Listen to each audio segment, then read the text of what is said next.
very interesting guest, and a very inspirational guest next. And I've been trying to get you on for a while. You're a hard man to pin down. He's Kurt Jaeger, and he has an incredible story which I'm sure will inspire a lot of people. And people will know you different ways. People will know you as a BMXer. They will know you as an actor. They will know you as an inspirational speaker. They will know you as a very famous disabled person and champion. You're all of those things. What is your story? Bring us back to when, you know, how your life changed. Yeah, I was involved in an accident where a vehicle ran me over, and you're on your bike. Yeah. Actually, it's the motorcycle. Oh, motorcycle. Yeah. For the video, what we did is we wanted to make sure that the theme was complete, so that it related to the bicycle itself. But it's the same story, same thing, except in the hospital visit, I wasn't there for a couple weeks. I was there for 3.5 months because I had broke my pelvis in half. I tore my bladder in half. I broke 7 vertebrae, I collapsed my lungs, broke all my right ribs, ACL and MCL on this leg, and a number of other injuries. So it was a long recovery. And we're talking about how long ago? It's just about 8 years now. Okay. Yeah. So you're top man, you're BMX, you're already doing a bit of acting at this stage? Yeah. I've done some live touring and some TV things before. Why, with all of that, doesn't your life and your professional career just end? That would have broken, your body was broken. Obviously your mind wasn't broken, but it would have broken a lot of people. It nearly did. I mean, it was a very dark time, and you think about ways out, and even the dark versions of those ways out. But I had, a really good support system. I had family. I had my friends. Everyone in the video are my real friends. So they really helped me, and they came into the hospital, and they visited, and, I mean, for the people out there, like, if you have friends in the hospital, just go visit them. Because it just helps so much to just have your friends around and visiting them. And, we should explain that this video you're talking about became the theme to the biggest song last summer, the Rudimental song Waiting All Night. Yes. 66 million hits on YouTube watching your video. Yeah. And you I documented. think it's 75 oh now. gosh, it's gone up to 75. I mean, it's just a mind-blowing number. And you were one of the people strutting your stuff. This was one of the soundtracks for you for last summer. Honestly, it still is one of my favourite songs. I don't know how many times I've heard it. I love it. And I watched that video having never thought I would meet you. And I cried. Yeah. Because it's such a moving Oh, Isabel, don't story. cry again. I won't cry now. Let's show everyone what we're talking about. Let's have a look at the video and the song, and we'll get Kurt to talk about it all after this. Enjoy this.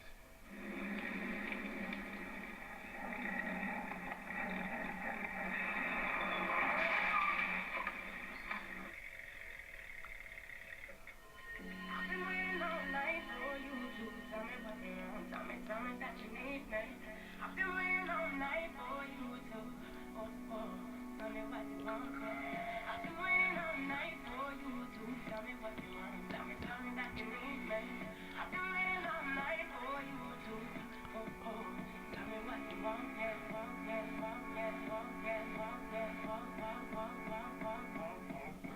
I've been waiting all night for you to tell me that you need me. Tell me that you want me.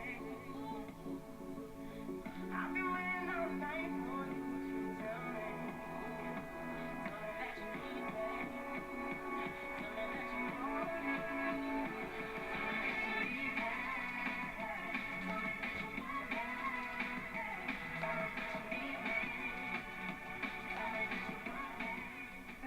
First of all, you had the foresight to get your friends to film you wearing in hospital. I assume you never thought this would become a huge No, hit. I had no idea that this would be a huge hit. Like, we're just talking about, like, filming things and doing whatnot, and then all of a sudden, oh yeah, it's got 10,000 views, 30, 50, 100, and then 1 million.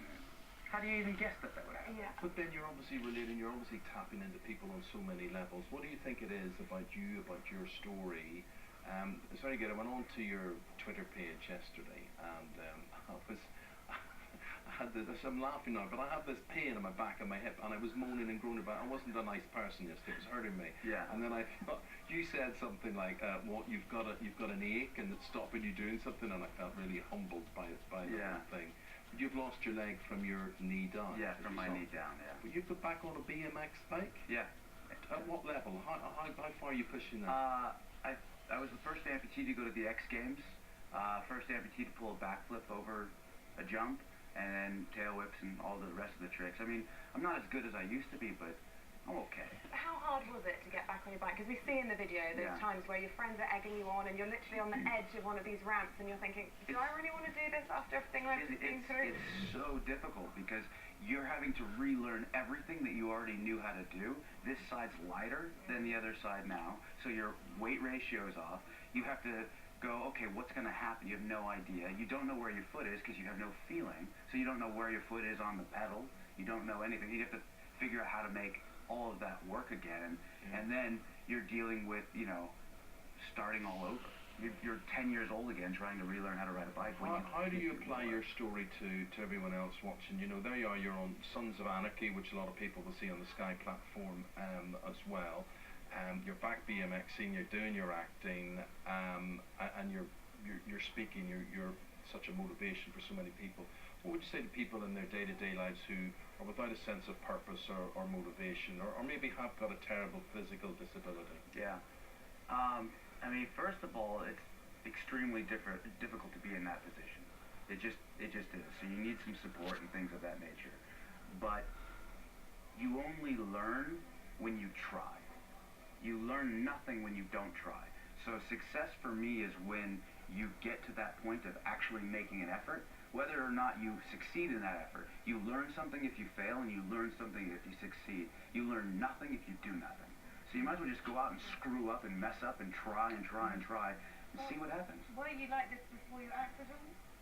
Yeah, a little had that bit. mentality? Yeah, my So we parents. didn't wear onesies then. Yeah, I learned about onesies. that. Well, one piece, you know, like I'm wearing a onesie from them, and it's like the most comfortable thing I've ever worn in my life.